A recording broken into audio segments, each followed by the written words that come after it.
Well, good morning, everyone, and welcome to Good Morning Sri Lanka. It is the 27th of August. It is a Monday, and we're having a very interesting conversation with our guests even before we went on air. Good morning, Mevan. Good morning, Ryan.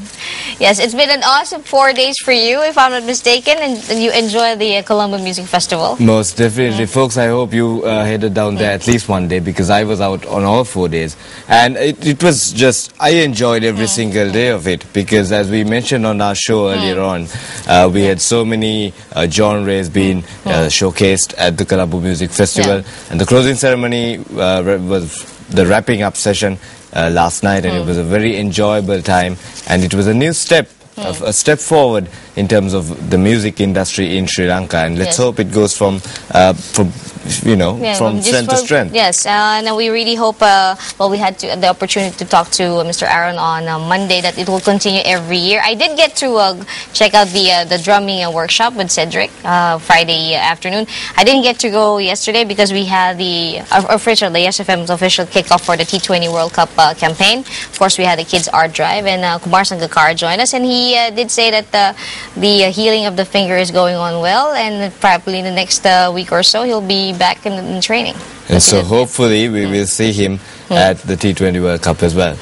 So just to start off our show, we'd like to give you an idea of what you may read in your favorite daily news spread. Well, checking on the Daily Mirror on the front page. The headline, implementing the official language policy, Minister Vasu voices concern. He said that the present law does not have enough teeth to take action against those who did not comply with the official languages policy. Now, looking at another one, which could be well received by everyone, is the report that the North Lake coal power plant is finally repaired. Yes, the North Lake coal power plant, which had been at standstill for the past few days due to a technical fault, started functioning again, yet raising hopes that the power cuts which were imposed recently would end soon. That is definitely good news for those of us living in the Colombo suburbs, because finally, goodbye power cuts. Yes. And also taking a look at two very interesting stories in the local arena. Lanka gripped by crime wave. Critics point out overexposure of criminal acts in the media and little interest to show how criminals are brought to book and how they later suffer in prison as key contributing factors which add to the increase of crime in Sri Lanka.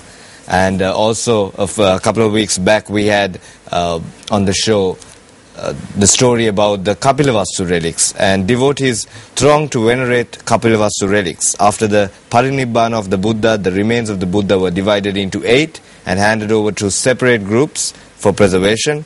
The Kapilavastu relics that arrived in Sri Lanka are those that were handed over to the Shakyans in Kapilavastupura, and that is being displayed in 7 provinces along the course of these few weeks. Well, now checking on the front page of the Daily Financial Times, borrowed surplus looming, warns Harsha. Given the first, reading a little bit into it, given first half performance, believe that the several 2012 roadmap targets will be missed. That's according to UNP MP, and its chief spokesman on the economy, Dr. Harsha De Silva, claimed that most of the central bank's 2012 roadmap targets were likely to be missed based on the below par performance on the external trade front during the first half. And that's the main headline on the Daily Financial Times. Well, looking at the Daily Mirror's business section, regards to the appointment of the SEC chief, no official communication so far, according to Sri Lanka Tourism Development Authority Chief Dr. Nalaka Kodahewa, who this is regarding the appointment as the Securities and Exchange Commission's new chairman following the contentious resignation of Tilak Karunaratne. And I think there's another story here which I can't seem to locate right now, but moving on. Moving on to sports, we had quite the popular match between Australia and Afghanistan. Afghanistan just playing in their second one-day international against an established side.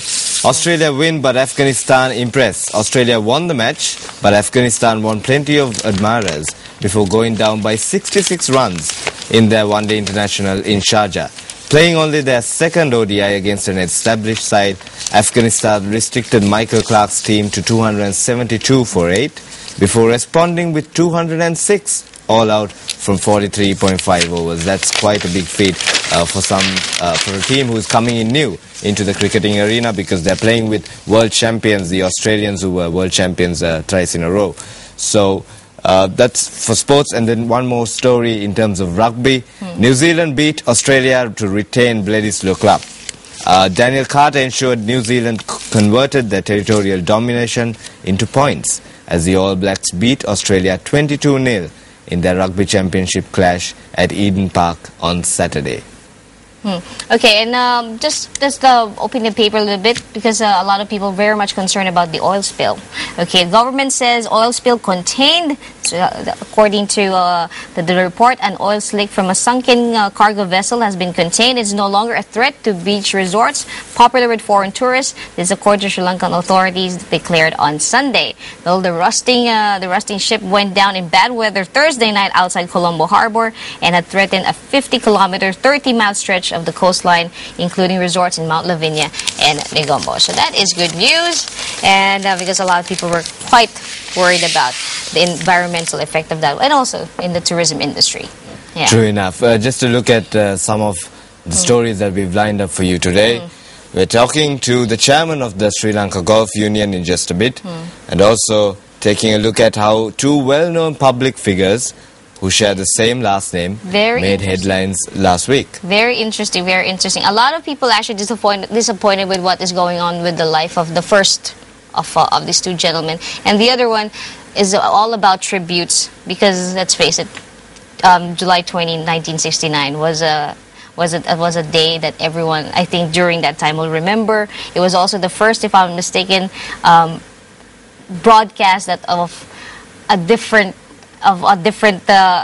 reach, because it's not just in the country, it's in space. So we'll talk about that and a lot more. And also, I'd like to take this opportunity to thank everyone who came yesterday for the kickoff of YesFM's T20 campaign, the Kids Art Drive, and the High Five for Sri Lanka. Lots of people, very passionate and very much ready.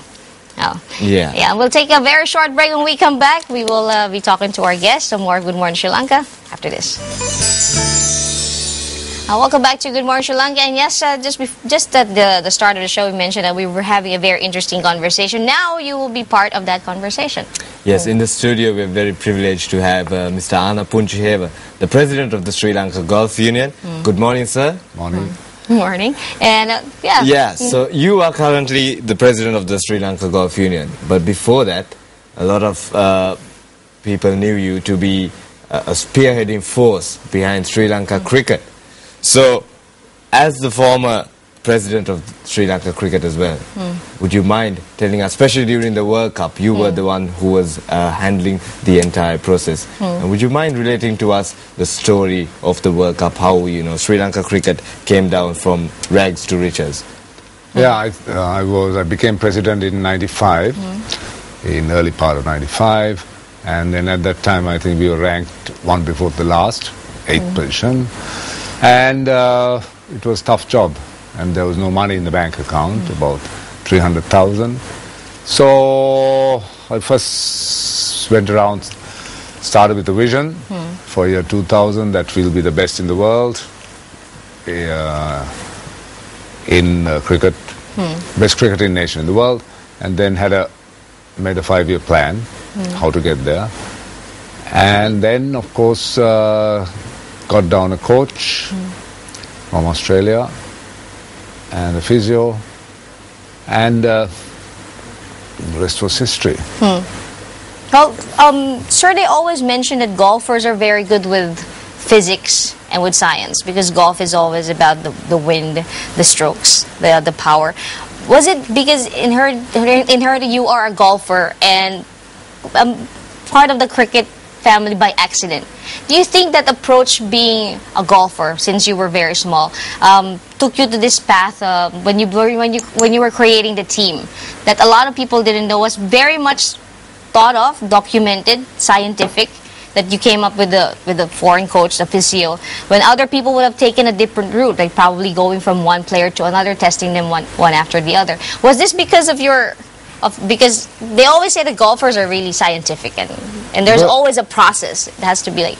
Yeah, That's a good word. I like that word, process. Yeah, there's a process. I think cricket also there's a process. And it's very vital. It's that you go through the process every time, and then everything comes from your subconscious mind. And in sports, it's 90%. In any sport, 90% is in your mind.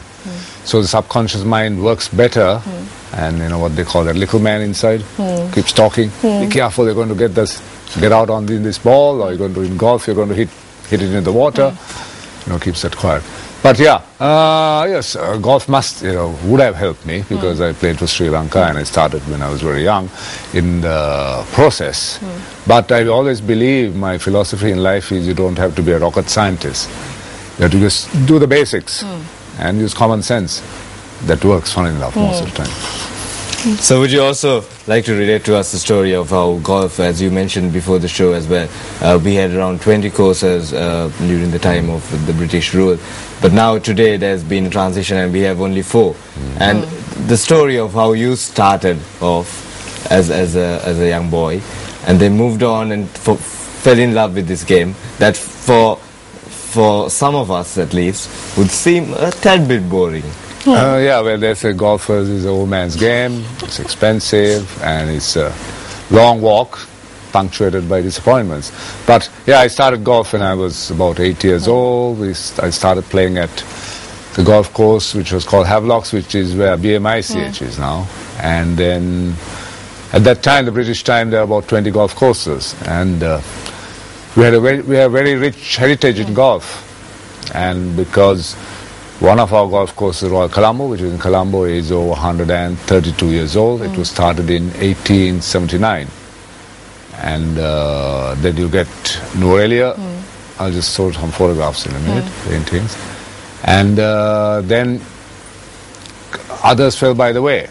I mean, there's one in Diatalawa, which is a small one, where the army, near the Army Academy, well, it belongs to the Army Academy. And now I'm trying to revise that, make that into a bigger course.